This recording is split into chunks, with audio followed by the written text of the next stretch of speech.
share anything. Recording in progress.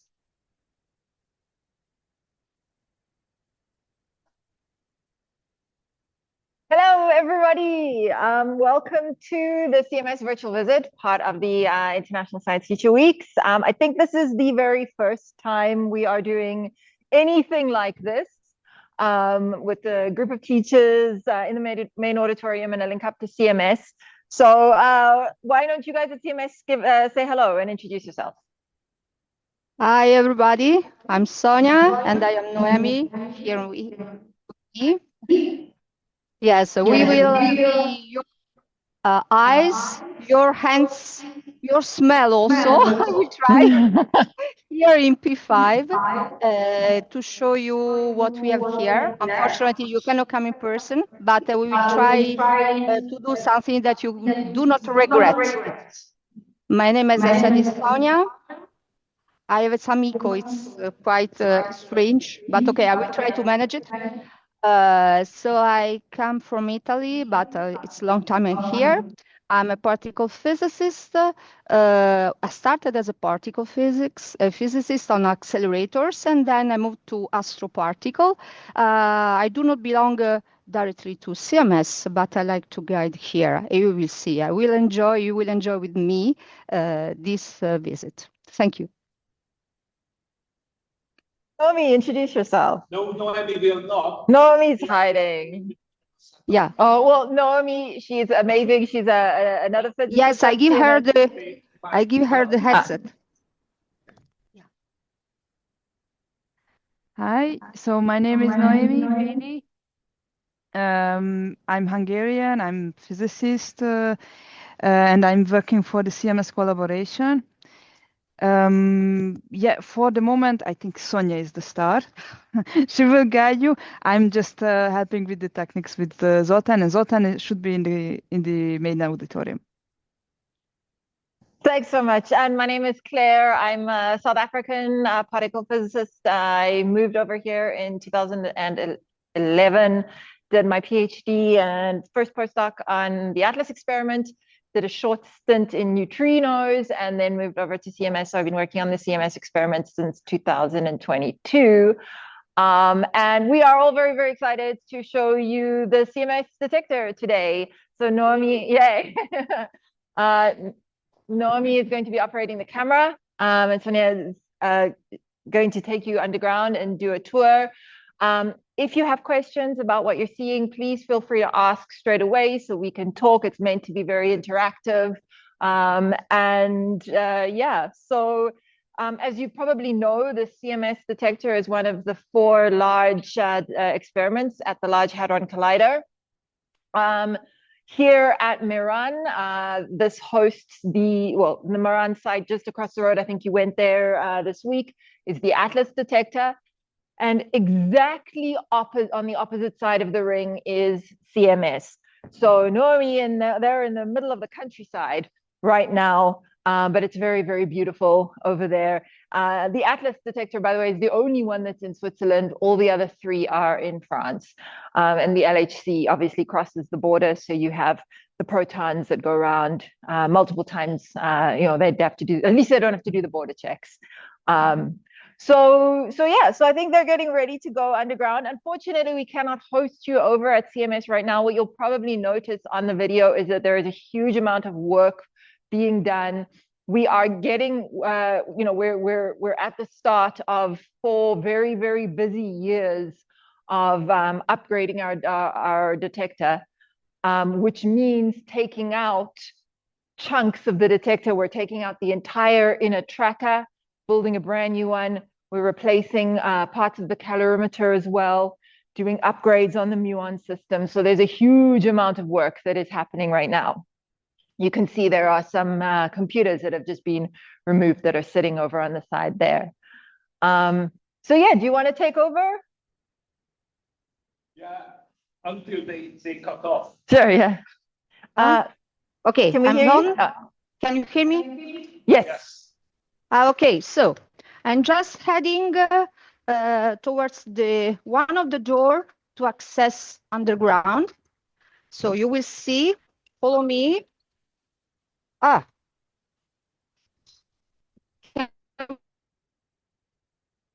this is a technical thing since they are wirelessly Dear connected. teachers, I like the audience when I have the audience of teachers, because I think is one of the most important jobs. Okay, maybe you think that, okay, research is a good job, okay, important job, but however, this is, I think, being a teacher, educating students, young people, and also to pass messages as physics that only appears to be complex. I don't like complicated. It's really very important. So you are the star of this visit, and so we will start now to enter the experimental site. This is a door for people. You have already seen one person coming out. I will go in. Now, to go in, I need to check with my personal dosimeter. So this recognizes me here and should open the door. But this is not, is only one part of the story. Then when I'm inside, I will be checked, if you want, in the weight, so I don't see my weight, but however, the system realizes that I'm a person, I'm not just some material.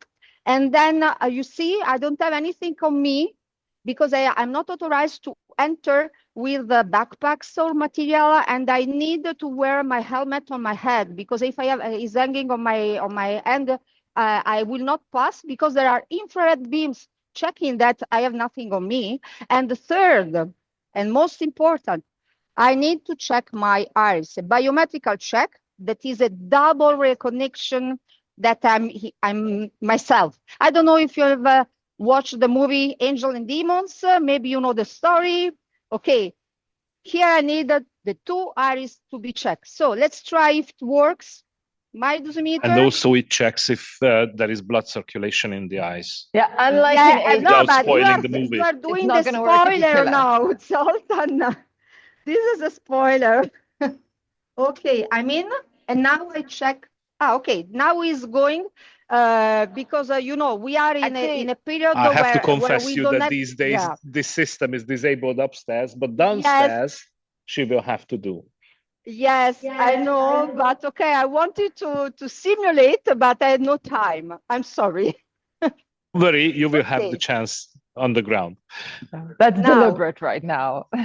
We are in a zone now. Consider that if you would have been here, we would have rented to you nice helmets, orange helmets that are in this box. So this is a place where visitors, they are authorized to come here, but now we proceed. As you see, there are other doors for people here. There we have another couple of doors to going up and down. And how do we do to introduce material? We have this door. This is for material. Now, of course, visitors, they are not, they don't have their information, personal information, as the biometrical check in the CERN database. So when we want visitors to enter, we need to use this door.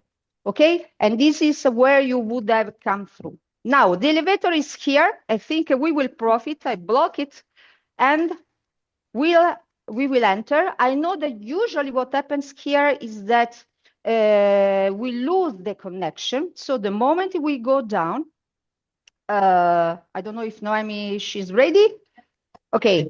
You see, we have three levels: 0, -1, -3, then sorry, -1, -2, -3, and these more or less they correspond. Okay, surface, and then we have -80 meters, -90, and -100.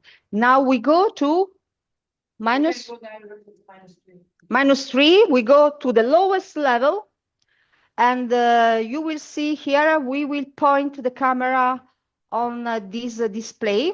And I give the floor to Claire, because I know that And that's the moment there we when we go. lost them.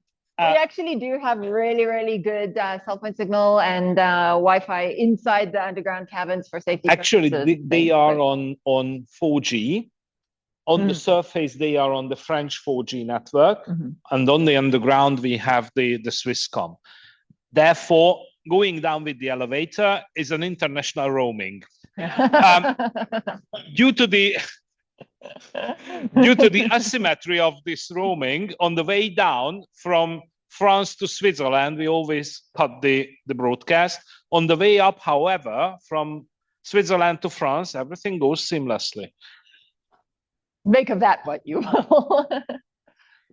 Yeah. Oh, so actually, I just want to say, right, this type of thing, the virtual visits, is run by Noemi and Zoltan. And if you want to organize one of these visits for your school group, just Google CMS virtual visits, send them an email, and work it out. As you can see, it really you just need a Zoom connection and a screen where everybody can see, and it's really fun to talk to the students, and especially when you can't bring them here. Actually, there is a You web also have form. the link You on have the to- website already.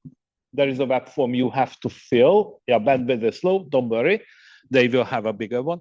I think And once you fill it, we are going to somehow get a contact with you. We organize this visit.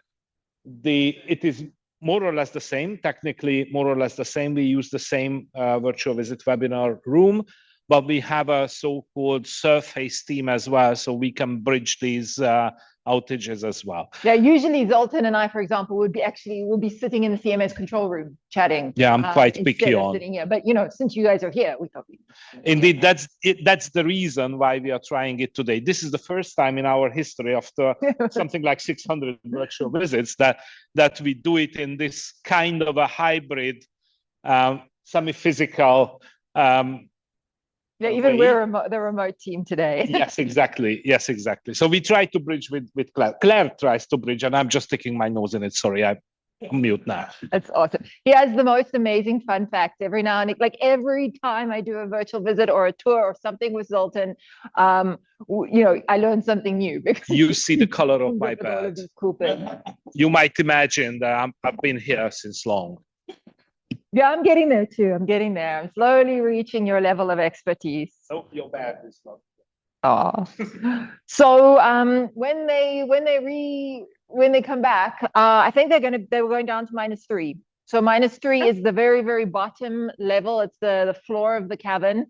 What actually happens is we've got this big underground cavern. We have 2 underground caverns. One is the service cavern, which has it used to have a lot of the computing racks and power and things. Stuff that needed to be close to the detector, but didn't absolutely have to be inside right next to the detector. And it's beneficial to do that because that means that we could change things even while the LHC is running. Obviously, you cannot go into the experimental cavern where the detector is, where the LHC beam is, while the LHC is running, because the beam does produce radiation and it's not safe. So inside the experimental cavern, we have the detector itself, as well as things like cryogenic gas tanks, which you'll probably see, power supplies, and a whole bunch of really, really cool stuff. So I'm very, very excited for you to see that. And the beam obviously comes through the center of the detector. So the -2 level takes you to that layer, which is flush with the LHC beam. Whereas the -3 level actually it's the ground floor of the cavern. So it'll be a really, really nice first view when we walk in the cavern. Very, very excited for you to see that. What else? Oh, there we go. Can you hear me? You guys are back. Yeah. Can you hear me now? Yes. Yeah. Okay, perfect. I'm in front of another door, as you see, and this is yellow. This is not green. We approach the experimental cavern, and now here I'm not cheating. There is really the biometrical check. So you will see I do exactly the same. I badge my personal dosimeter. This is a nasty door. It could be that doesn't work, you see. I try again. Red, it's showing red. No. It's not reacting, even worse. Try with Noemi's card, please. Try. Yeah. Impact. Trist. I should enter through the material door on another side. No, I cannot enter. As you can You enter see, inside. we're very, very strict about letting people into places, You want and to that's enter for here? safety reasons. Otherwise, you enter. We really make sure that people, to go into an area, we want people to have all the training required to be able to access the experimental areas like this. We need to have self-rescue mask training, for example, which allows us to wear a special mask that produces breathable air in case of a cryogenic gas leak or something like that. There's a bunch of other like courses that we have to do regarding like electrical safety and that sort of stuff. So all of the restrictions are in going into areas. However, also for safety reasons, in case you need to evacuate, you don't want to have to halt people on the evacuation. So once you're in, you can go from like the deepest part of the experimental cavern out of CERN without actually having to scan a badge or something once in case of an evacuation. I have a technical Claire. note here. Yes. Yeah. Tristan has just signed the impact. Okay. So it's another Should coffee work? time. No, I think we have to doesn't break work. for another We 5 minutes do. minimum. So what we do, I think it's not to lose time, because usually I have all this stuff that Claire was saying, all these courses and accesses I have usually, but so it's but really Sonia, that it takes signature. it takes time for the information to propagate. Yeah, This is the impact, I right? give the Before that headset has to just Noemi. I give the headset to Noemi, and she entered because she had already the permission. She And has then already you, the then permission. you follow Yeah. in 5-10 minutes. Yeah, that's a good idea. Yeah. Okay. I do in that way so we can proceed. Okay. So one of the layers of safety is that we have to write an electronic document saying who is going into the cavern, for what reason, during what time, and this has to be approved by the safety team, which has just happened. Noemi does a lot of other work underground, so she's already approved to go into the cavern, which is why she's going to go in now. And then as soon as the system manages to update itself, then we'll. So indeed, it is Sonia very will strict follow. who can go in and when can go in. Rightly so. We have submitted this work package request.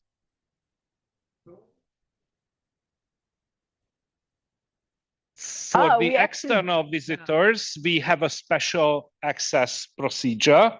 First of all, you have an impact. You have this work package for the visit, but you will obviously you won't have your biometric data registered, so you are going to pass through as a material.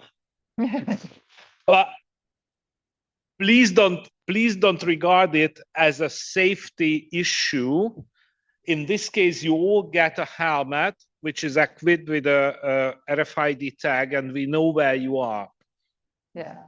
So for visitors, part of the it's an exceptional procedure. The guide has all the necessary requirements, and the guide goes through. But there's a special there are special demarcated areas underground where we're allowed to take visitors, and obviously not go anywhere else. As a physicist, if I have access, I can go wherever I want.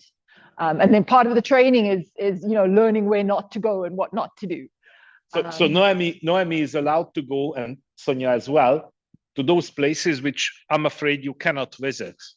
So one thing that you might notice here is that for example, this place. We were in the service cavern area, which is an area that we can go to even while the beam is running. We have, and what you can see is we're walking through a tunnel, and the tunnel goes through a lot of concrete. And this helps us, and this actually protects the service cavern area from the radiation produced by the LHC beam. Right now, here we are at the yellow doors, going into the experimental cavern. Go for it. Da, da, da, da. Yeah, and I hope we are not going to cut. And welcome to the CMS detector, everyone. So you might see in the bottom corner there the people that are working on the right, like you try and spot a person so that you can get an idea of the size of this thing. We don't, Noemi, if you can hear us, the connection's a little bit dodgy right now. At the beginning, she's transiting from one segment to the other, so that's the reason for the poor resolution. And but also, now I think I'm now she there is we go. So. There we go. Oops. Okay. Anyway, that's why we love the live shows. We always have problems. So what you actually see there, that thin silver tube in the middle, that is the LHC beam pipe. You've probably seen cutaways of the dipole magnets and things where you see the two separate beam pipes. And for most of the way around the LHC, the beam goes in two separate beam pipes in opposite directions. However, on the outside of each big detector, those beam pipes merge into a single beam pipe, which is the one you see there. And then the beams are directed with very, very strong magnets. It's a set of magnets on either side that directs the beams so that they cross over and collide inside the center of the detector there. May I add one more story? Please. On the picture, if Noemi sweeps down, yeah, exactly here, what you see is not part of the experiment, but this is one of the major tests that we have to do.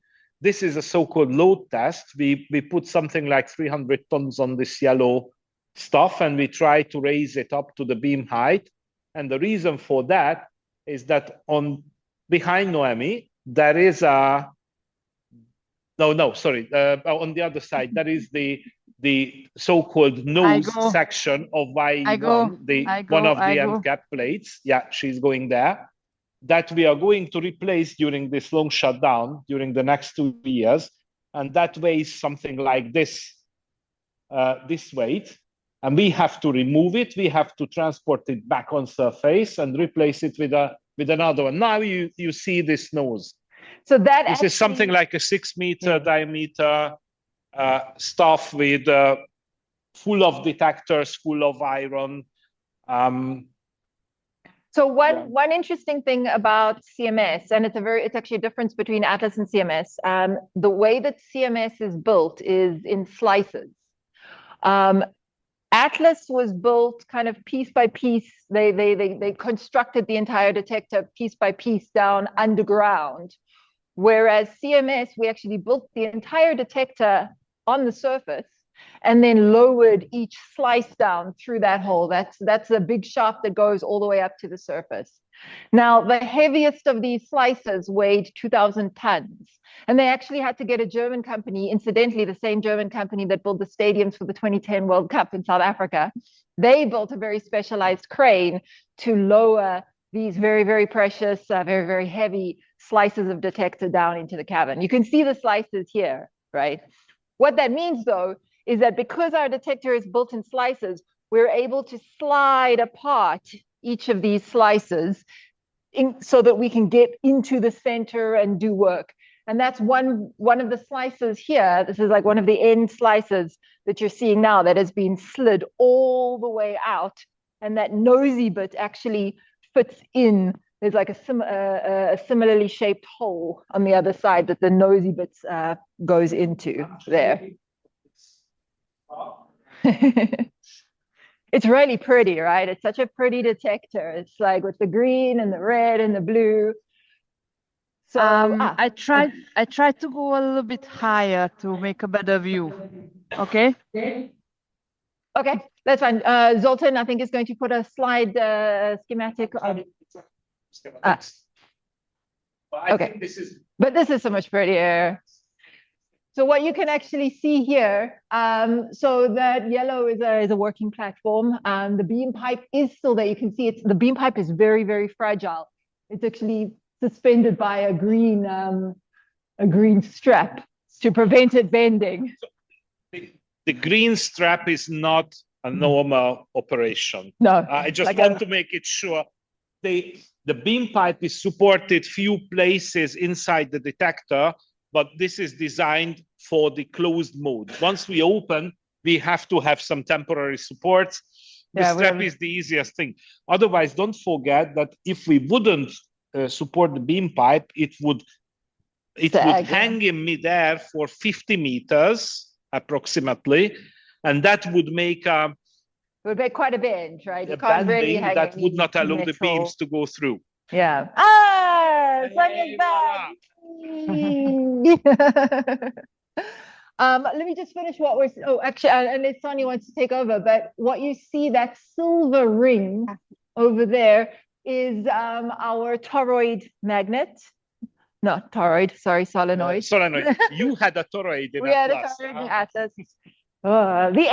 The S of CMS, the solenoid. That's the solenoid magnet. Really, really high strength, 3.8 Tesla, also cooled by liquid helium down to about 5 degrees Kelvin. And the inner bore that you see is something like 6 meters. With this, this is the biggest superconducting magnet that has ever been built. Not the strongest one, of course, but the biggest. I'm on. I'm on. Ah, I'm on. Oh, sorry. so it's symmetric. It's a symmetrically built detector, but it's a cylindrical shape. Yep. So it's symmetric, you know, in layers going outwards like that. And then it's also symmetric from one side to the other. But the magnet is However, one unique cylinder. It is Yeah. not in slices, if this was the question. On the At top? least from outside. From inside, what concerns the coils, there is a different story. yeah, so like each actual slice will have a different combination of layers depending on where they are in the detector. Like for example, I'll come to you now. For example, you've got the tracking detector in the middle. The tracking detector, for example, is the first inner layers. I think Clara probably showed you, very similar to Atlas, same layers setup. Tracking detector, then calorimeters, and then muon layers on the outside. But as you can see, this wheel is like, if you take a slice of the wheel here, this is actually a slice where the layers are, it's still part of the barrel layers. Behind that are layers that look like pizza slices, because it's to catch the particles going forward, not straight up. Dude in the blue had a question first.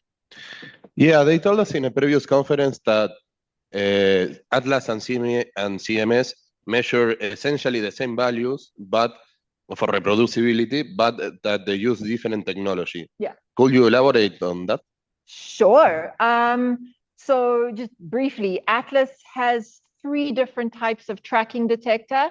They have pixel and silicon, like a pixel layer, a silicon layer, and then they have what's called the transition radiation detector, which is a gas-filled detector for their tracker. In CMS, ours is purely silicon. So it's both the pixel and the strips is just all silicon chips. Then the Atlas calorimeters in Atlas, the calorimeters are liquid argon as for the electromagnetic calorimeter, whereas ours are lead tungstate crystals. Lead tungstate crystals, very, very cool. It's these crystals that took like 2 days or something to grow, and we had to grow over 75,000 of them. But what happens is you put a crystal like a long crystal, and then a particle comes in, gets stopped, produces a bunch of light in the crystal, and then you stick a photo detector on the end. Which this is totally light. Transparent. At least when it was casted, it was transparent. Yeah. And this is very similar to the glass, the sodium silicate. But much heavier than glass. If you replace, exactly, for those physical processes Claire told, the pair generation, the Compton scattering, the ionization, especially for the pair generation, you need very heavy nuclei. So the obvious thing is that we change the lighter nuclei in the glass to heavy ones. We change the first the sodium to lead, and then the silicon to tungsten. So you can imagine that much heavier. This is still the same physical properties. This is totally transparent, but it can make the pair generation. Yeah. Go on. Sorry, I just want to make a short note. There were some whisperings and there were some people who would like to focus. So please, if you can keep your chats down while they're talking. Thank you. The Atlas tile, the hadronic calorimeter, it's made of tiles. I actually don't really know much about the tile cal. The CMS hadronic calorimeter. It's made of layers again of like a layer that will detect light, and then layers of brass. And the brass layers actually, which stop and slow down the particles and help them produce this spray of light. The brass, they needed a very, very like high purity type of brass, and they actually we couldn't get that at the time, but they found some collaborators found a pile of more than a million World War II missile shells, brass shell casings in Russia, which we gathered up and melted down and turned into our calorimeter. Incidentally, some parts of also the hadronic calorimeter were built by made by high school students as well. Yeah, imagine like that. So don't forget that all the brass that was made in the nuclear age contains radionuclides from the nuclear blasts. And this is what we cannot tolerate as it makes a noise in our measurement. Yeah, and then both Atlas and CMS have 4 different types of muon detector chambers. Some of them are the same and some of them are different. But Sonia is up there on top of some of the muon Just one chambers, technical comment to Sonia. Please look out the crane. Oh. Yeah. I know. Yeah. The portal crane goes very, very low at the place where she's going to go. You are so kind, but I'm not so tall. That's true. She's shorter than you, Zoltan.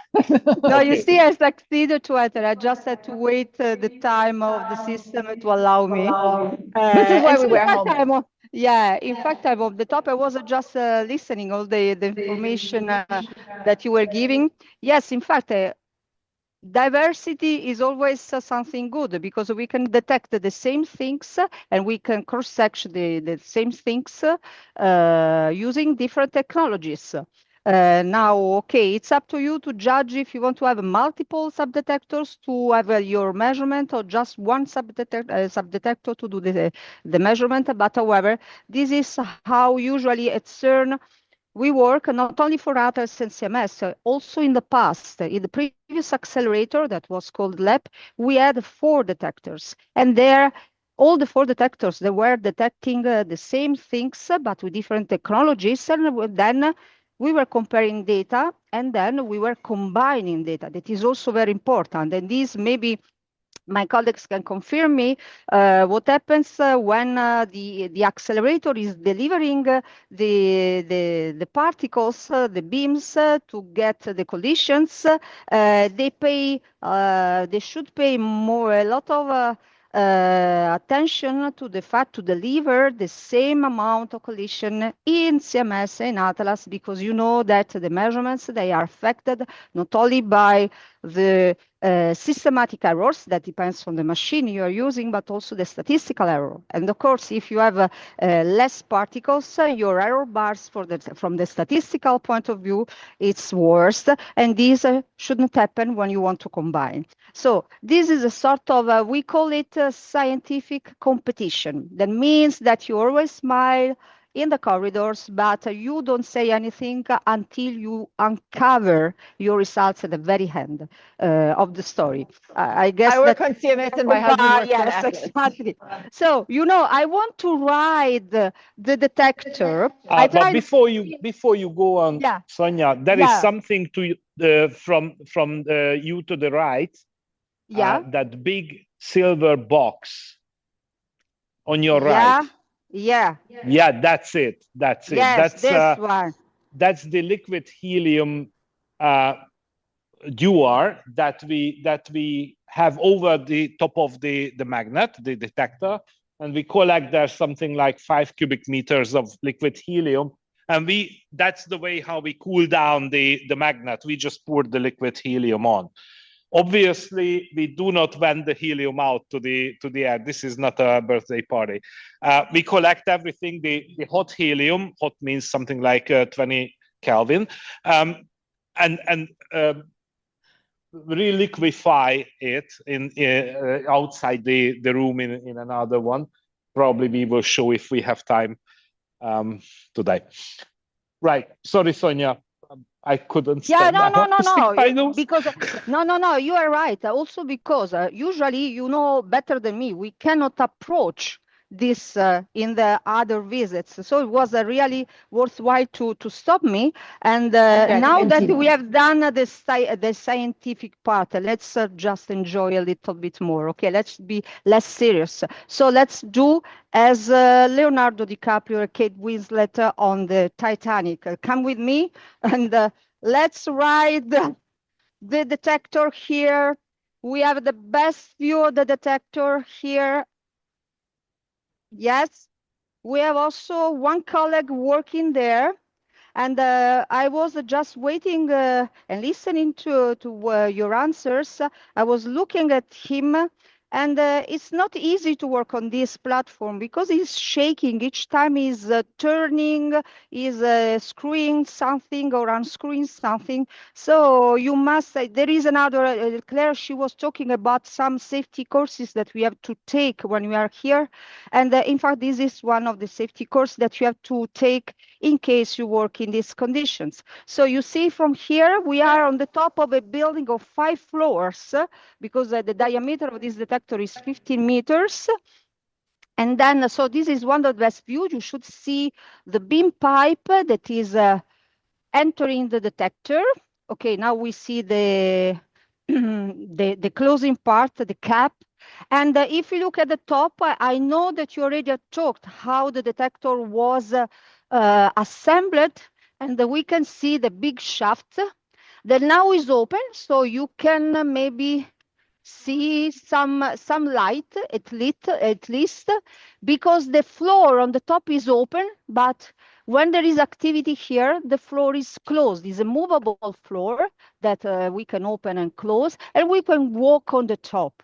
The one on really on the top. The one Yeah, on really on the top. not this gallery. Yeah.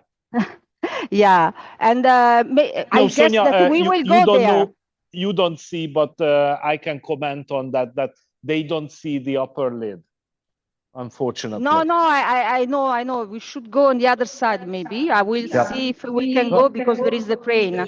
Exactly, Sure. we will see it from a different perspective. Okay. I want to ask a question. Does anybody know what these red things are? Yeah, this can you right on the top. Point? Yeah, right on the top. This is for Anybody the want to foam take a party. Yes, Claire, the foam party. We have a party also here. In 2006, we had a foam party down in the cavern. Actually, this was not for fun. These are fire extinguisher equipments that are used in large warehouses, hangars on the airports usually. This we have as a last resort. If we would have a fire that would already be so strong that we would not be able to put it out, this would be the last resort when we would just fill up the cavern with foam and try to keep the integrity of the cavern. At that time, the detector would not anymore be a concern. Don't get scared, 2 things. One, it has never happened. Second, we have many other fire extinguishing modes before we get here. So even if there would be a fire, again, let me emphasize, never happened any fire down there. Yeah, fingers crossed, man. Yeah, so far. I'm just a little bit suspicious. We are very picky on. But you might imagine that we have several layers of security or safety in order to save our toys. Yes, of course. Okay, we don't leave the fire going free. And each time I come here, I discover something new. And now I discover something that this nice bread box, this system, comes from Italy. I didn't know. I'm just reading some labels on the top, but this is quite new, even if here I came many times, you see? I think so it's I never Kinder. did. Yes, exactly. I didn't know. I think I can go, unless you have any question from this top, I can go now down. So just a fun fact, something like 10 years ago with Noemi and some other colleagues in CMS, we removed one of them and we had a chance a full summer to play with. And finally, we took it to Spain to play with when CERN didn't allow us to play with anymore. And that was really a foamy summer. We did have one question from earlier. Do you want to ask? Sorry, it's a quick one. Where exactly like the collision is happening? Inside of the detector or? Yes. In fact, I think, you know, if we look down again, Sonia, where she's standing on top of the detector now. And yes, Claire, it's right inside the center. I can just go 2 levels down and show exactly the collision point. Okay, so let me go down 2 floors. Amazing. Follow me. One more thing on the top of this liquid helium stuff, you saw the current leads. I just want to emphasize that inside the magnet, when we are operating at 3.8 Tesla, we have 18,640 amps running. 18,640 amps on a cross section that is few square millimeters. If I'm not mistaken, we actually have a higher current than the LHC dipoles because they're 12,000. Yes, definitely, Yes, definitely, something like twice as big. I've seen a measurements from It's It one of my was favorite pictures. 18,000 point something. 18,640. Yes, okay, you know by heart. I saw it so many times on the shifts that. So Sonia is making her way towards the inner slice, innerest slice. I go on the other side, and then I need to go down another level because you see I'm still not at the level of the beam pipe. See why we don't let visitors wander around, because even we get lost around here sometimes. Yeah, you see here the beam pipe. This is the opposite side. Here the cap is still in. You see the beam pipe. You should see. Noemi is showing you. And now I just approach the collision point. So if while you are doing that, Sonia, I don't know, Claire, if we already mentioned that what is the total weight of the detector? I did not.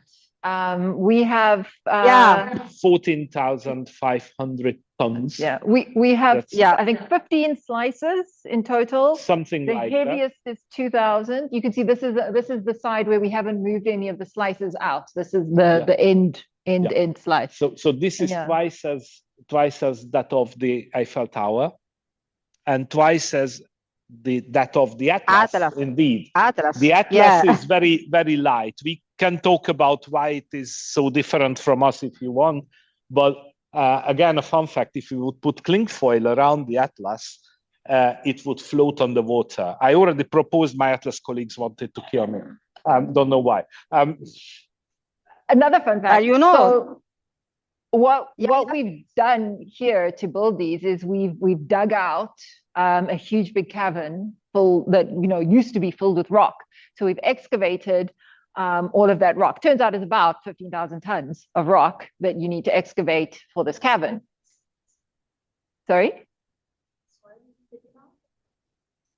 Oh yeah, exactly. That's where we put them to build. It's a little high. We put them, to build up the Jura. But so we've excavated roughly about 15,000 tons. We've replaced it with 15,000 tons of detector. So we're good. We're good. Atlas, however, they're actually a bigger detector. Their cavern is bigger than that. So presumably more than 15,000 tons of rock or whatever was excavated from there. However, they've only put in 7,000 tons of detector back in. Atlas is essentially a little toy sitting in a gigantic underground air bubble.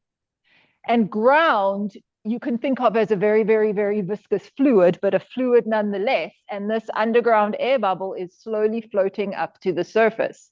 And it's measurable.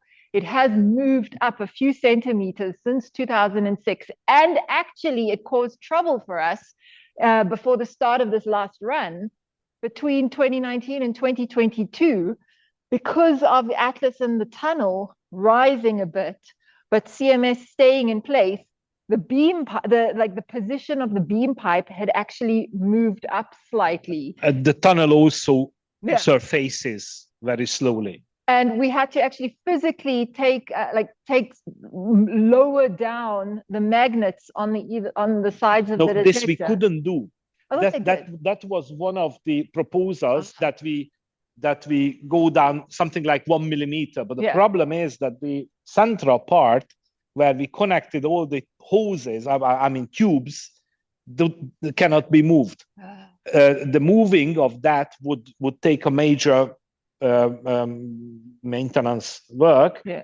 So what It was millimeters. we are in right? a But, millimeter range. the protons, which should be going in the center of the beam pipe, actually now goes, well, they were going slightly up.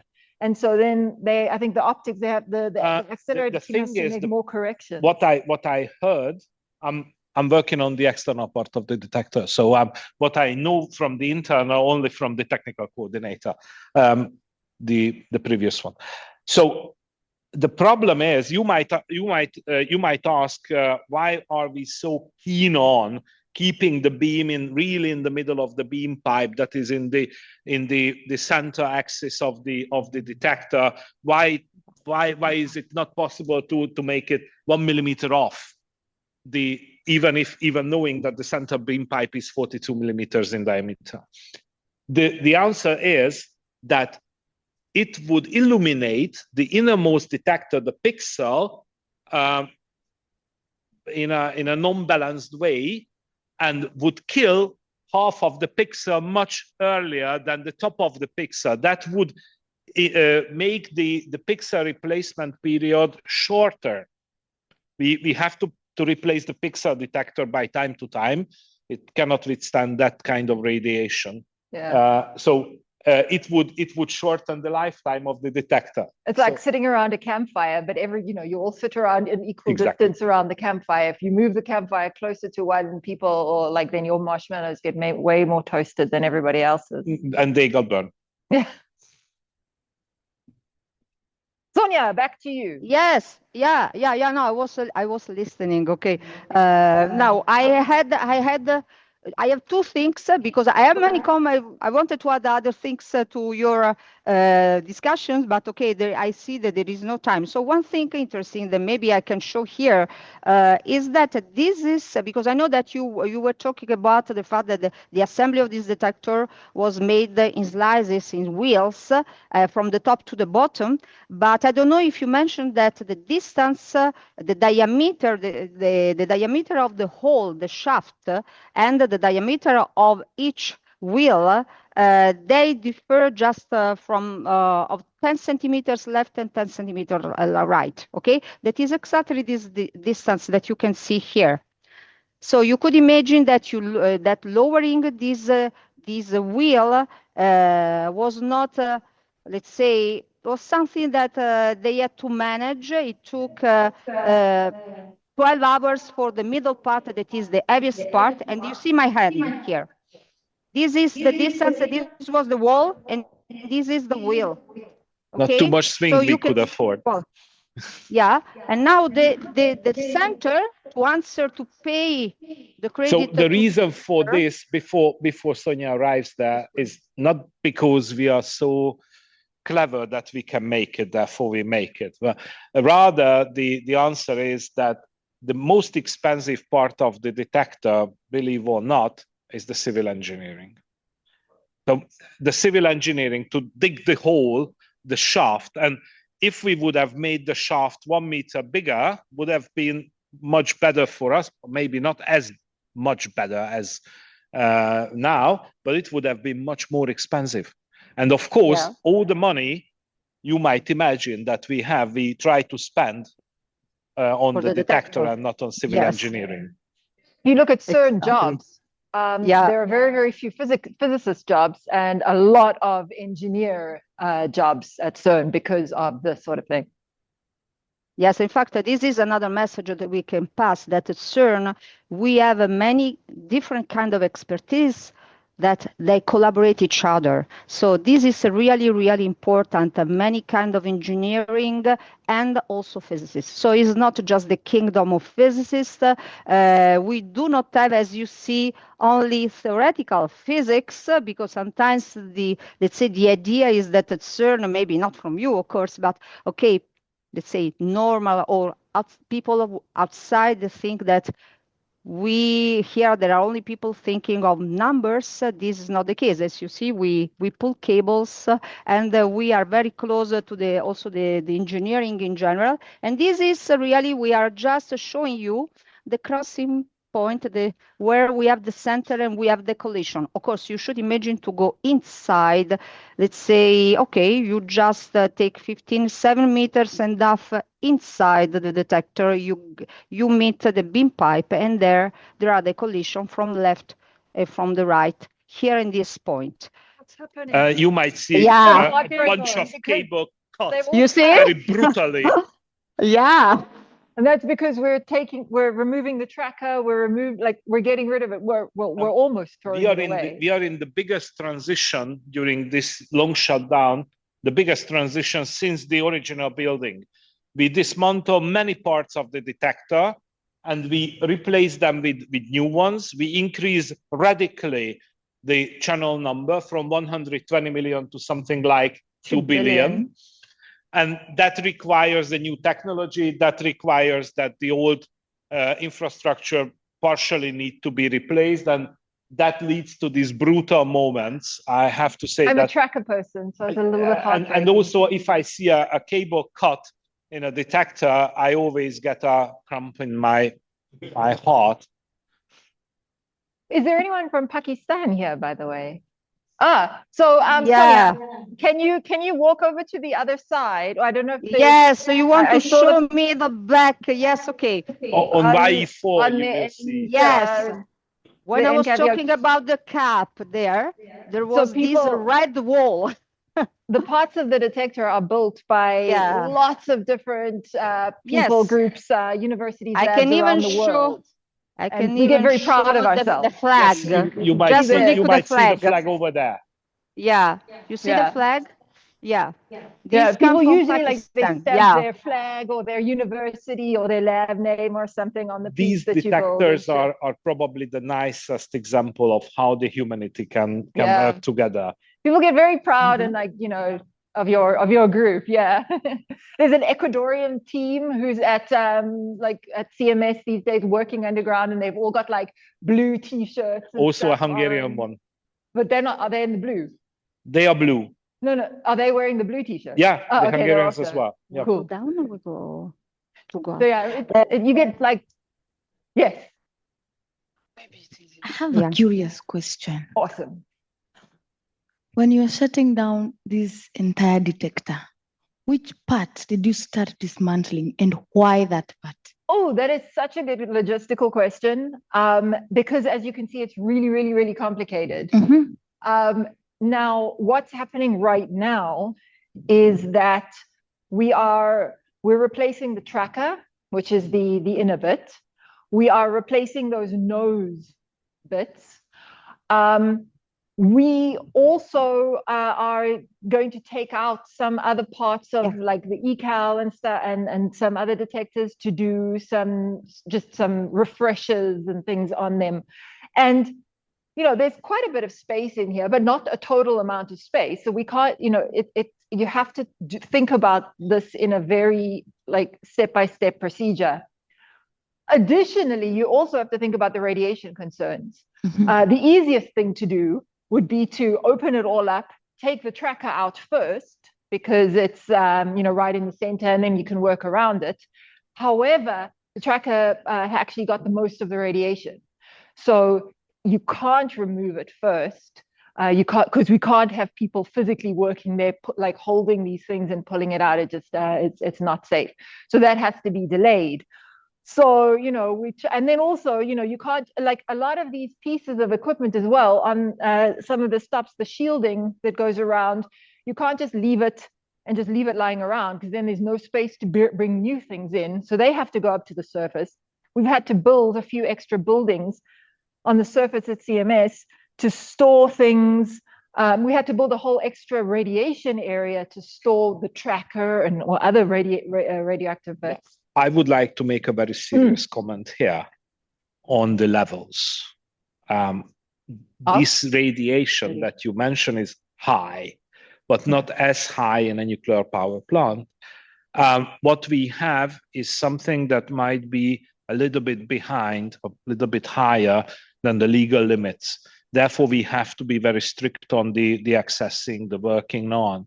But this very far from making us growing in the dark. Okay? Yeah. That's a very serious. Could you please turn on your mic? Yeah. Hence, since you're working with radiation, everybody working with radiation as a dosimeter. Yeah. And then are you controlling and trying to limit that exposure for everybody? Yep. Like, Yeah. So everybody who goes underground, you already saw when Sonia accessed and also Claire showed you, we all have this personal dosimeter that we have to return to the dosimetry service once a year for evaluation, and we have to read out its once a month. data gets into the radiation passport of all of us. That's a European rule for the radioactive workers. So this is what's called a passive. This is a passive. This is a ionization chamber. This is an ionization chamber, and we read it out. Collects, and every month I need to go and I need to actually stick it into a machine so it reads out the dosage I've got, and then the CERN I can show the readout, Claire. Yeah. We'll show. The CERN system will control how much you accumulate over days, over years, basically. Yeah. I don't know if you want to but those people also exactly. But those people who get very close to the high radiation or high dose area, beam pipe, tracker, very forward end cap, those people must take an active dosimeter as well with them. This active dosimeter would make an alarm, an audible alarm, if they would surpass the limits. Never happened, but it gives us a much more granulated view on the given works, and not just the person, but also how much a work package takes, how much dose the work package takes. That allows us to plan for the work in advance. We already have a huge database on that based on the past years. And if I declare a work, I'm close to that. I have to declare it to my group in a week or so. I have to make an estimation how much dose we are about to get in advance, I can tell. And also this is subject to be evaluated with the RP experts. And then we make a decision if we have to have more people, less dose per person, or a longer work. I mean, delayed something, or even they're actually doing that for the tracker removal. Even though we've waited a few months, when they start doing the tracker removal, they've got teams of people, and people will be working in shifts to limit. Like, we'll be like, okay, you can be working on the removal for 2 hours every day for 2 weeks, kind of thing, to limit your dosage over time. So you need more people to do the same amount of work. And this is just one half of the job. We also know what is going to be or what was irradiated. I mean, what material. We can simulate and also measure with gamma spectrometry what is on lighting inside the material, so that we can also estimate how it decays when a material becomes something that we can approach. So indeed, I love this game. I used to do that very often. You can now see the reason for the biometry, the retina scan, because one of you guys could steal my dosimeter, drive over to CMS, and actually scan it, and the doors will open for you because it thinks it's me. So the system needs an additional check to make sure that I haven't given my dosimeter to somebody else. And the bad news is that even if you take out Claire's eye, please don't do. I will defend her. This wouldn't even work because the equipment searches for the blood circulation. Again, yes, just exactly. Pointing back to the movie. Yeah, this is why the movie is a science fiction. If I can just add one thing, the translation that I give to the students when we are talking about these two dosimeters, I'm comparing the passive dosimeter to an integral, because you are summing up the radiation dose you take, and then you check by yourself, while the other one, the operative one, is a sort of derivative, because as you move along the function, you can detect the different gradient, okay? And this is why is beeping up and saying, okay, there is a danger. Now, if I can take just for a moment the floor, I cannot skip this moment that is usually is appreciated by students, but I guess that, okay, even if we are all scientific people and experts, we could, for a moment, just look physics with the eyes of a kid and just play. You see, I have just a chain of clips. This is a very that is sophisticated also, yes, magnetic tester. yeah, and this is also calibrated. But however, I will tell you if I have time later of why it's calibrated, but I'm close by the detector, as you see. I don't know if you explained how we move the detector.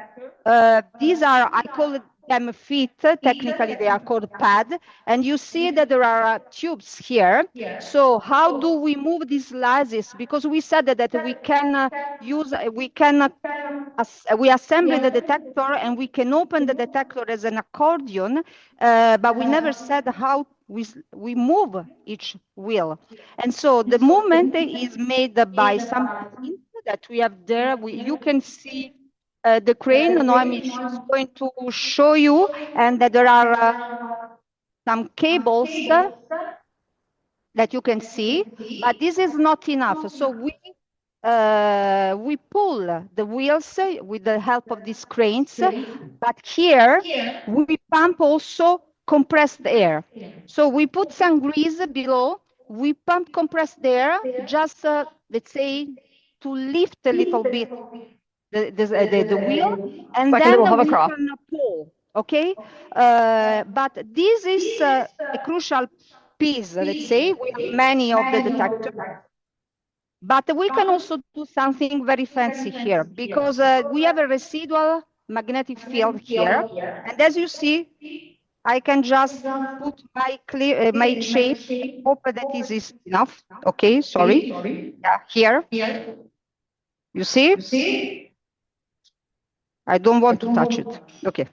Our magnet has been off since the middle of June, and yet there is still residual field. The magnetic hysteresis. Yeah. But look, now I use another clip. Actually, that's the moment when we used to lose all our guides once they get to this game. Let me do my show. Yes, okay. Let's use another thing. Look, I have a bunch of free clips here. Let's see what they do. So just as a fun fact, this is a plate. You see that's something like a smooth surface that calls for putting your computer on and work on. You know, so whenever I'm down there, it is really tempting to put my MacBook on that and work from there. However, the MacBook lid is magnetic, so my computer immediately thinks that the lid is closed. Oh. And just to make it clear, this red thing is not the magnet. The magnet this is just up on the inside. It's the magnet is on the top. A strong magnetic field. It's on the top. Let's make them dancing. Look. Okay, I can even do some turns. You see? So concerning these virtual visits, we get access when the magnet is on. We can't get in only if the beam is on. We often can get in when the magnet is on, but the beam is off. In that case, we don't use these very sophisticated tools because they might fly through the room and they might cause a short that we want to avoid. Instead, we use something probably more visually attractive, an M19 spanner tethered to the wrist of the guide, and that. And what we can do with these tools that Zoltan is talking about, we can just go around the detector and you can see how these very heavy object is changing the direction depending of the magnetic field. So you can really visualize the magnetic field direction just looking how this tool moves.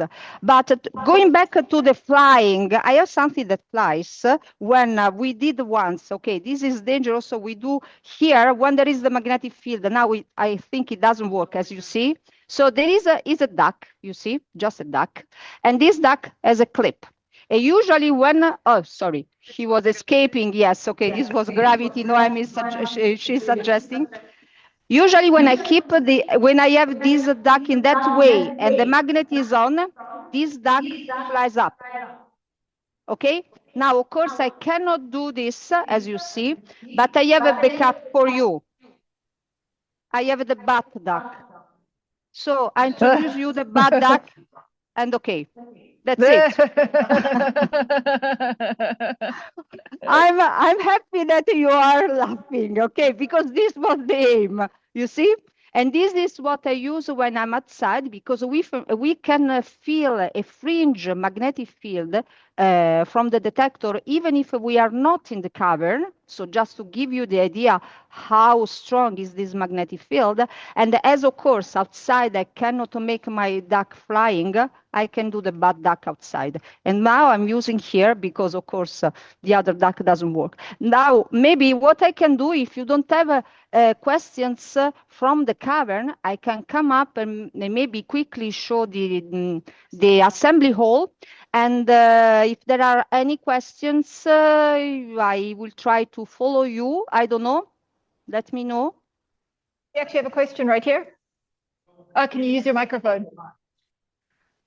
Well, concerning the magnetic field that we see, why do you use ferromagnets? I mean, it's iron probably, so it gets magnetized. So that's actually you could put copper or some other substance that is not magnetic. If it's something that you don't, I mean, it's a residual effect. Right? At this moment, it doesn't matter that we have a remnant field. It doesn't mean anything in the measurements. However, if you compare the prices of the material, iron is cheaper than copper. And also, the thing is that we do need a large iron, how it's called? Yoke. Sorry, that's not my mother tongue, I'm afraid. We need a large iron yoke in order to encapsulate the magnetic field, especially such a way that on the inside the yoke, the field should be homogeneous, because that allows the muon chambers to make a very accurate measurement. No, this wouldn't come from the if copper. you don't mind, just to get a last view. But no, I mean, that's the side effect of the iron, indeed. Actually, that is another problem with the iron, and that's something that we had to keep in mind. In the iron production, there are two additive materials that are used. One is the cobalt and the other is the manganese. The cobalt makes cobalt-60 on this neutron and gamma radiation, and that's a radioactive element. So that leads to the activation of the iron. This means that we had to purchase an iron that is depleted in cobalt. This could be done. But the manganese is so deeply in the iron production chain that you cannot just simply omit it. So that's something that gives us gives the remnant radiation, the activation, the manganese 54. That's in the business. So that's something that we always have to keep in mind. In general, if we choose a material for the equipment, we have to choose a material that cannot be or only slightly be activated under those activations that we have. For that, we have to simulate or take the literature, but we also have to irradiate. We have several irradiation facilities or access to several irradiation facilities on the globe, and we have to do this in advance. One thing is the activation. The other is, of course, that the material should survive. One of the things that Zoltan mentioned was, like in some cases, we actually do it on purpose, use magnet. So remember when we were looking at the open end, And you saw the stripy layers, right? There was like a silvery layer, then a red layer, then a silvery layer, like layers of the cake. Those red layers are iron, and it's part of this iron yoke because the solenoid's in the middle, and that helps, and the magnet helps bend the particles. But we also want the magnetic field to continue through all the muon layers as well, to bend the muon. And actually, because we have such a strong magnetic field, we have very, very good precision on our momentum measurements for high momentum muons. So yeah, that was designed like that on purpose. And then other cases when it doesn't matter if it's magnetic or not, then you just choose the cheapest. But I've been in there, like I had to change a power supply for tracker once, and I was going through and I was holding a screwdriver in my hand. And just as I was walking along the side of the detector, you literally feel the screwdriver moving and orienting towards, into the magnetic field line. Now I want you to think about something. We're doing a huge amount of work inside there right now. Actually, at the end of each year, often we open up, people go down and fix some things and, do some replacements and stuff. You guys have probably all done some version of DIY at home. How many screws have you lost? Now, in a machine like this, we've got all of these, like 4 years now of repairs and everything. How many little screws do you think are going to get, or little washers or nuts and bolts and things are going to get dropped and everything? Then we're going to close everything back up again and turn this magnet back on. What would happen if we had a bunch of loose stuff lying around? Not a good idea. So before we close up the cavern, after we've had the cavern open, before we close and everything back up and before we turn the magnet on, all of the teams of us physicists who work in there. Oh, this is Sonia reading out her dosimeter, which is something I actually yeah. In the meanwhile, okay, you can comment because then I wanted to add something of what you are saying, but in the meanwhile, the reading, yes. Okay, the reading, you see my name, Sonia Natale, and are sending data to the database, the medical center. This is from March. So that is less than what you would get on an international flight. You got more radiation coming here to serve. According to the European rules, the maximum absorbed dose might be 3 millisievert per year. With respect to that, you might imagine this is very low. In 6 months, you got. We are the same subjects of this law. We cannot get more than 3 millisieverts per year. The actual rate, I think you get something like minimum 2 from the terrestrial radiation. You all welcome. And if you go on any radioactive imagery, medical imaging, then it is much higher. As Claire mentioned, if you have an overseas flight, you get much higher. So bad news, we are not glow in the dark. Just going back to actually it happened. I was saying that actually it happened that somebody forgot the dosimeter in his bag and was flying to US.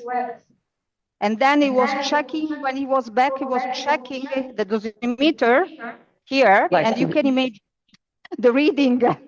It was immediately called by the medical server. Yeah. They had to go in and explain themselves. With this, you risk you do not get admission to the underground zone for the year. So we have to be very careful, not take home the dosimeter. But before we go into the just going back to what we were saying about the screws and things. So we have teams of people. We go and we do a thorough cleaning. We get, the like sort of Ghostbuster style vacuum cleaners on our back with cleaning. And also they have a magnetic sweep as well. Something really weird. And we find dead mice, dead birds, handfuls of screws and things. But never Noemi's lost wristwatch. If I can add something on this, because this is of course important for this detector. Consider when you build a detector for space, as it happened to me, because I told you, I declared I was not working in CMS, but AMS, that is on the International Space Station. It's even, how to say, more crucial, because not only, okay, you have to find all these screws that can do shortcuts, but they can also flow around because you are in vacuum. So we were counting our screws. Wow. Yes, exactly. So, but this is something that usually you do, as you mentioned, is really very important to keep trace of whatever you are doing. And we had to fill many documents for NASA to declare how they were, the torque that you were applying, all those stuff, and also how many. Was this for AMS? Yes, exactly. Let's say So that AMS it's is a quite particle amazing physics to detector compare the on the two. International Space Station. Yeah, exactly. Okay, but I think that we have to stick on CMS, Bad not news, we are not AMS. going to have a visit for Yeah, there. At least yeah, we still have yeah. gravity.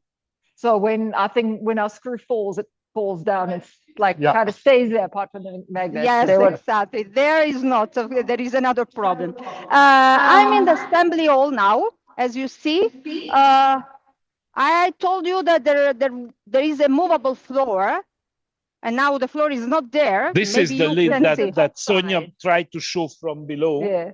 This From is below, This yeah. is the building where the something- detector was built Yeah. at the surface. This is something like a 2 meters thick, more iron than concrete slab that, as Sonia told, it might be slid in and we can have a party on. Yeah, that's We often have a CMS party on. there. That slides across, and then you can walk on it. But now it's opened up with a hole. I can.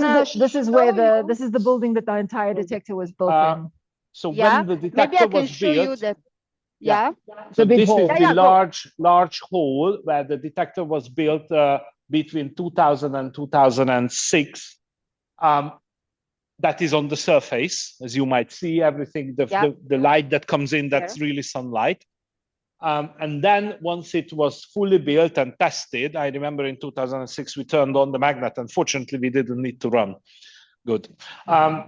Then we craned down slice by slice. That time we had only 13, now we have 15. Definitely not with those portal cranes, those yellow stuff. We had to build something around the building.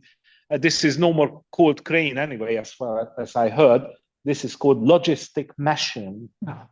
And obviously, if you want to lower down something, we had to bring it out to this staging area. The crane held it, lid turned off, turned out, and then you can go down. So that was the way. But Sonia, it's better if you tell it. Pardon? I missed you. I give you the voice. I keep okay. the voice. Yeah, no. I wanted just to mimic what you were telling, just to say that the detector, I saw also this detector in 2006. I have a nice picture with my daughter that was only 2 at that time with the helmet here, and I was with me. She was with me. Cool. Yes, okay, I don't have here, unfortunately, but the detector was here, so you can imagine the wheel was moved towards this direction, and then if you follow me, came here and was lowered down. Don't fall in. No. There is a grid that okay, I cannot go on the other side, and then of course there was a crane that is not the one that we have now installed. I guess if I'm not wrong, correct me, Zoltan, is in one. Yes, that's correct. That's where the logistic machine reached through. Yeah, it was installed on the top outside the building. There was no roof, of course, and it was lowering each wheel. As we said before, the total weight of the detector is 14,000 tons. I was thinking 14,000 on my cars. I have a city car, and but each wheel goes from 2,000 to 1,000 tons. So it's in any case not easy to lower down. Any crane that we have installed now can do this, but this special crane was able to do, in particular the middle one, let's say the central part that contains the magnet, that is very heavy, and everything was done here.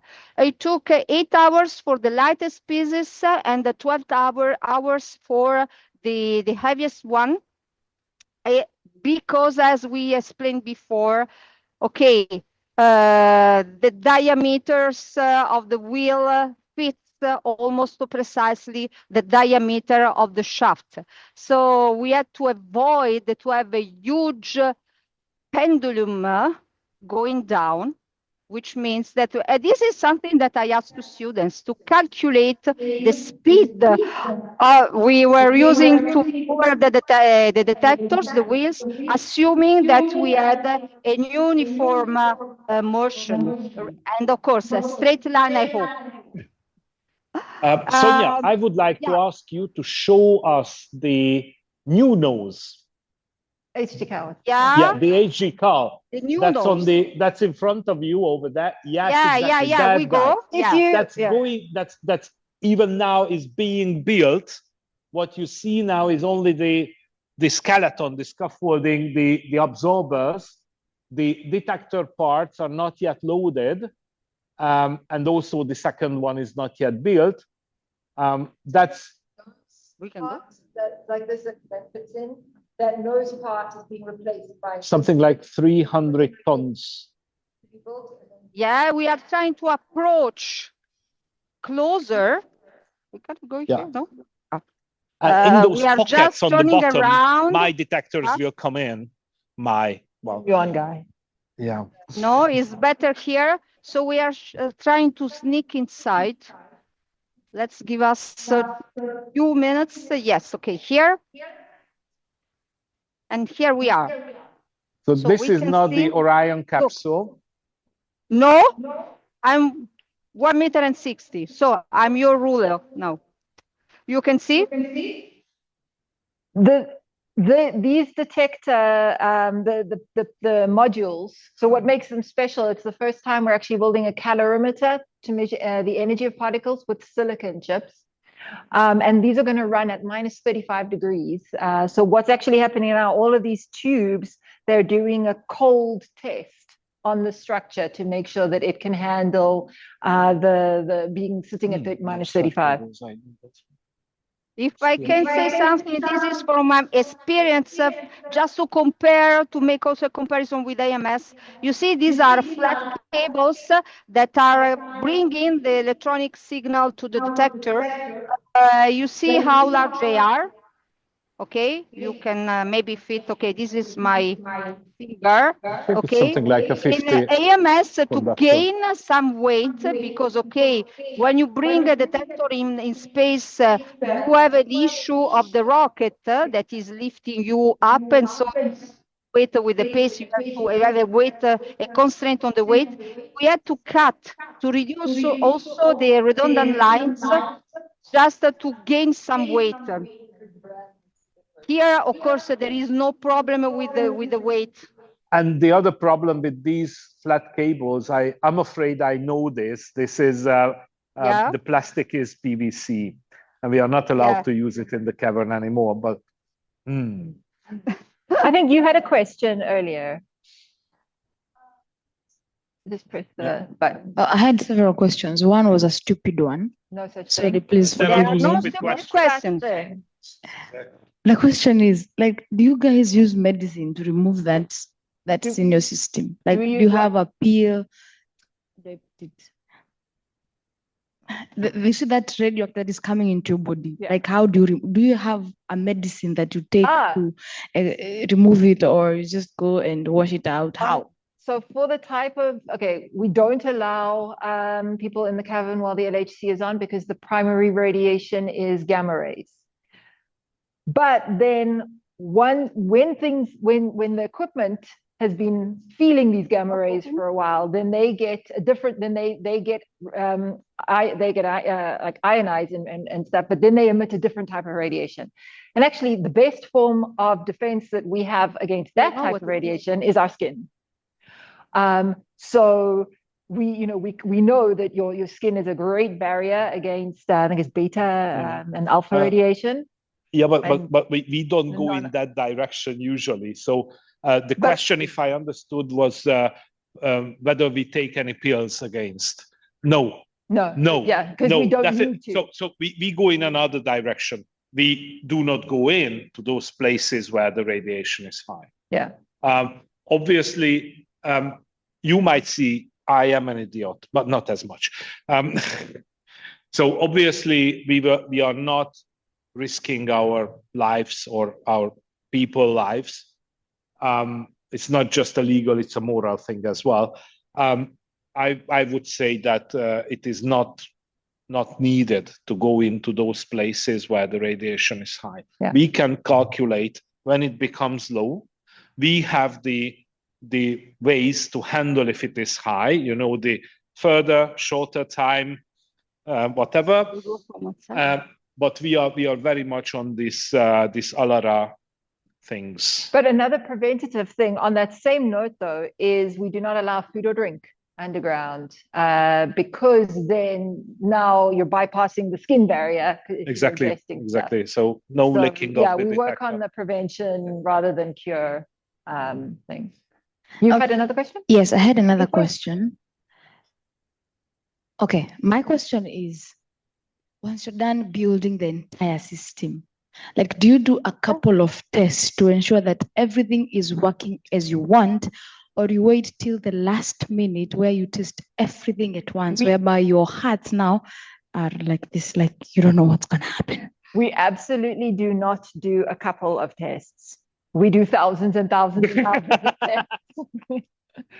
First on each module, and with the assembled module, and then with the in multiple ways. Then you put a couple of them together, and then that gets tested in multiple ways. You test them at the temperature they're going to be run. You then irradiate them and see how they go. You radiate them with more than they're expected to get because the LHC is always, you know, breaking their own records. I think we are the worst kids in the kindergarten. Yeah, we build prototypes and we do whatever we can to those prototypes, and we test the hell out of those. Yeah, we want to be super sure that, as you might imagine, that we work really out of the specs. So we have high radiation, high magnetic field, high currents, high temperatures in some cases, very much under-designed cables because of the lack of space. So obviously we don't want to get surprises. We make very serious tests, last for years, thousands of test cycles. But even in this case, we might see some interesting things. It's not a secret. We had something new module that just a year ago. It's a module that like we had done hundreds of thousands of tests on probably up until that point, and people were starting to build the new pieces of the thing with. And then it was like a very, you know, like the Venn diagram, but it was like three separate like things, and it's the very like little niche part in the middle. Atlas actually discovered like that these modules are breaking, and it just so happens that yes, it's a very, very niche thing, but that very, very niche section is actually going to happen for a large part of our detector. So we have to replace those modules. Exactly. But even so, even after all of these tests and everything, we've built the thing, we've reconnected, we've even, you know, like run it a few times without the beam. Still, that first day that you get the first beam, you're still holding your breath. So the final day is the party day, like when you've connected the entire detector, so everybody's there trying to hold their fears. So it's normally a party day that day, like you know everything is working. Once we know it's working, we have the party. You can see behind Sonia all of those champagne bottles. Those are all the milestones that we've had. Okay. But yeah, the first period is very busy. In the meanwhile, I show the champagne bottle. Just let me add some numbers, but from my personal experience, that is not related to CMS, building the tracker that is the silicon tracker that is in AMS. Okay, there are 192 silicon modules, and for each of them, only to validate each module, we did at least 15 tests from a visual inspection and electrical test, and then you have to add also the vibration test in that case because of the rocket.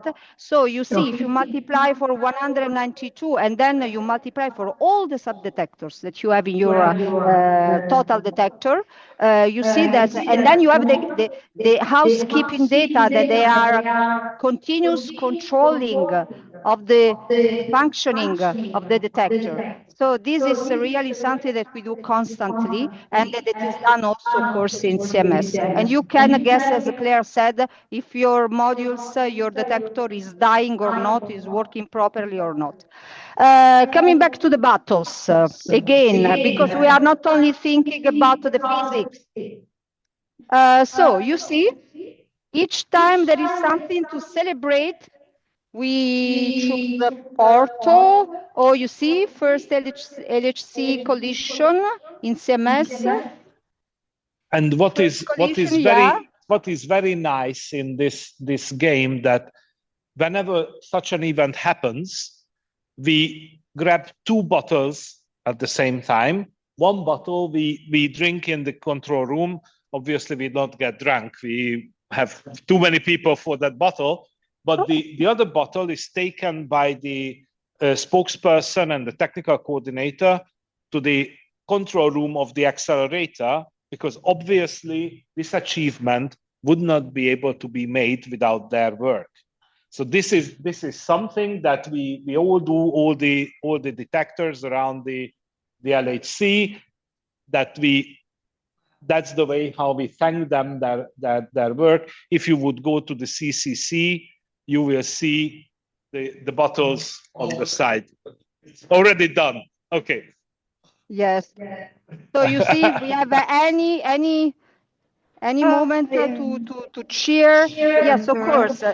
So after the first, when the beam starts, every year we drink a champagne. After the first inverse femtobarn, we drink a champagne. After the second inverse femtobarn, we drink a champagne. Last year, we collected 130 inverse femtobarn. Before we didn't drink there a is a champagne collection after of these battles also in the LHC control room, where there are all the facilities for the accelerator. I don't know in Atlas, Claire, are there battles? You know what? I don't know if they display them like we display them. Yeah. You guys This is visited just Atlas. Did you see the? They do. They did. I confirm with the people in the room because they visited Atlas this week, and yes, they do. Yeah, we have a question there. We have a couple of questions. I have one. Anya's going to I have help one us out of here, but okay. And I know you guys are starving, but we did have one question, or one and one. Yes. Question. Okay, so my question is about there are places where the radiation is too high and people are not allowed to go there. What do you do with the equipment when you need to change and it's already radioactive? How do you store the waste? What do you do? There is a place at LHC. This is called beam dump. At the beam dump we use to dump the used beam, and therefore it gets activated. There are several things we do there. One is that we try not to activate parts of the beam dump very much. We try to smear it, therefore the activation goes down. The other thing is that very simple. We don't go there. That's concrete, iron, water cooled, very nicely made, just like in the space equipment. We don't go there. Obviously, once we will have to, after the LHC stop, after several decades after the LHC stop, we will be able to go there and we will have to dismantle everything and cast in concrete. But this is designed such a way that... I lost them. Okay. And a question? Yeah. It's more of a comment. Microphone. Just turn on your microphone. In the meanwhile, can I just add something? Can you hear me? Okay. Yep. It's more of a comment rather than a question. I just want to say that we're looking at this really cutting edge of science and state of the art technology, very tip of science, yet when you design this thing, you have to take under consideration the law of Archimedes that is 2,500 years old. And it shows really the beauty of this science of physics, how everything is related. And the second thing is for us as teachers, how important it is for us to give our students a strong foundation of the knowledge of physics before we send them to be particle scientists and nuclear physics and all that. So really, it's amazing. And the second comment is to Anya. Please keep a list of this group because you have to call us again in 3 years. I'm sorry. I mean, we're not going to miss this thing. We have to be here once again because with all due respect to the Zoom, this is, I've got a bit. it's not the real thing. We want the real thing. Here in 3 years. Can I say something? Can I say something about this last comment? Look, you are perfectly right. Being here is not the same as having a Zoom connection, but you won't be able to access the places where we went. So you should see also the positive side of a virtual visit, because we won't be allowed to go on the top of the detector, underground, to go close to the detector.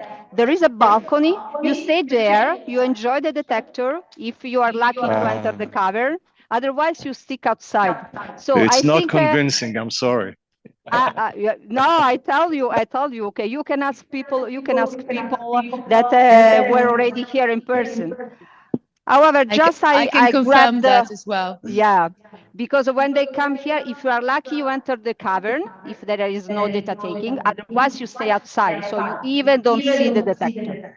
So I think that the two solutions are the best one. Now you got the virtual one, and then you will take the visit in person. Okay, both. This is the dosimeter, the active dosimeter we were talking about before. You see, this is the one that is beeping in case of problem. And then just one thing that I would like to add very quickly. In your first comment, yes, safety, not only all the things that we have to take into account, but safety, I think, is one of the most important things. It is very important to pass also this message to the students, that you don't do anything without safety, without thinking, without planning. Before you start to work, you have to understand all the issues and the procedure you want to use. As I think was mentioned before by Zoltan, Claire, and Noemi and I. Thanks, Sonia. And yeah, just to echo, I think that you made a really lovely point. You know, especially as teachers, you know how the kids get so focused on this subject and this subject and this subject, and they see things as just in very separate bubbles. And one of the really, really amazing things about being at a place like this is how you can see all of these different contributions coming together to create something impressive like this. So yeah, I want to say thank you so much to my co-host Zoltan, as well as our guides over at CMS, Sonia and Noemi on the camera. Thank you so much. Thank you to you and for, okay. Thank you to Anya for inviting us to do this today for the very first time. And especially thank you to you guys for your amazing questions and your enthusiasm and everything. And we definitely hope to see you back at some point, either virtually or in person in the future. I hope to meet them in person here. Bye. Bye. I'll do my usual thing, waving goodbye, but you guys are here.